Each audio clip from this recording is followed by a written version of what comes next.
వర్షాలు వరదలతో విజయవాడ వాసులు పడుతున్న కష్టాలు అన్నీ ఇన్ని కావు. వరదతో నిండిపోయిన ఇళ్లను శుభ్రం చేసుకునేందుకు తీవ్ర ఇబ్బందులు పడాల్సి వస్తుంది. అయితే నీళ్లలో తడిసిపోయిన ఇళ్లకు వెళ్లే ముందు జాగ్రత్తలు తీసుకోవాలని నిపుణులు సూచిస్తున్నారు. ఇళ్లు కూలిపోవడం, కరెంట్ షాక్ వచ్చే అవకాశం ఉండడంతో ఆచితూచి అడుగులు వేయాలని హెచ్చరిస్తున్నారు.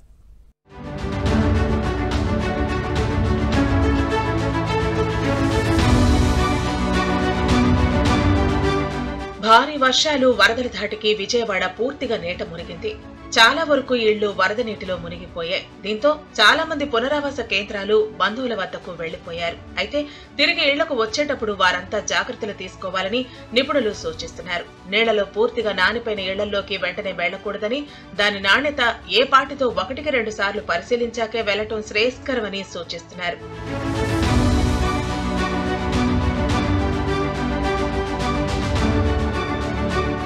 3-4 రోజుల నుంచి స్విచ్ బోర్డులు, మోటార్ పంపు సెట్లు నీళ్లలో నానుతూ ఉంటాయి. వాటిని పట్టుకుంటే షాక్ కొడతాయి. ఇళ్లలోకి వెళ్లిన వెంటనే స్విచ్ ఆన్ చేయటం, మోటార్లు వేయటం వంటివి చేయకూడదు. స్విచ్ బోర్డులోకి నీళ్లు వెళ్లాయా, వైర్లు పూర్తిగా తడిసిపోయాయో లేదో ఎలక్ట్రీషియన్ తో తనిఖీ చేయించి ప్రమాదం లేదని నిర్ధారించుకున్నాకే వాటిని ముట్టుకోవాలి. ఈ జాగ్రత్తలు తీసుకున్నాకే కరెంటు జోలికి వెళ్లాలి. అలాగే చాలా ఇళ్లు రోజుల తరబడి నీటిలో నానటం వల్ల గోడలకు పగుళ్లు రావటం, బీటలు ఏర్పడటం, మట్టి గోడలైతే నెర్రలివ్వటం, బలహీనపడటం వంటివి చోటు చేసుకుంటూ ఉంటాయి. ఇలాంటి ఇళ్లలోకి ఇంకా చెమ్మ ఉంటుంది. నెమ్మదిగా గోడలు నీళ్లు పీల్చుకుంటాయి. స్లాబ్కు రంధ్రం పడిన చోట నీళ్లు కారుతాయి. దీనివల్ల ప్రమాదాలకు అవకాశం ఉంది.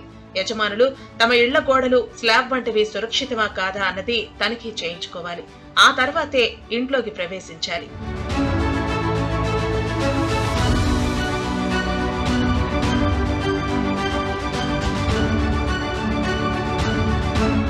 నీట మునిగిన ఇళ్లలోకి వరద ప్రవాహానికి పాములు, తేళ్లు వంటి విషపూరితాలు కొట్టుకొచ్చి ఉండొచ్చు. ముందుగా ఇల్లంతా బ్లీచింగ్ వంటివి చల్లి శుభ్రం చేయాలి. బ్లీచింగ్ కు ఏవైనా బ్యాక్టీరియా, క్రిములున్నా చనిపోతాయి.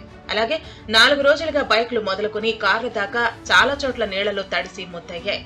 దీనివల్ల వాటి ఇంజన్లు పాడైపోతాయి. మెకానిక్లతో తనిఖీ చేయించుకుని వారి సూచన మేరకు వాహనాలను తిరిగి వాడుకోవాలని నిపుణులు సూచిస్తున్నారు.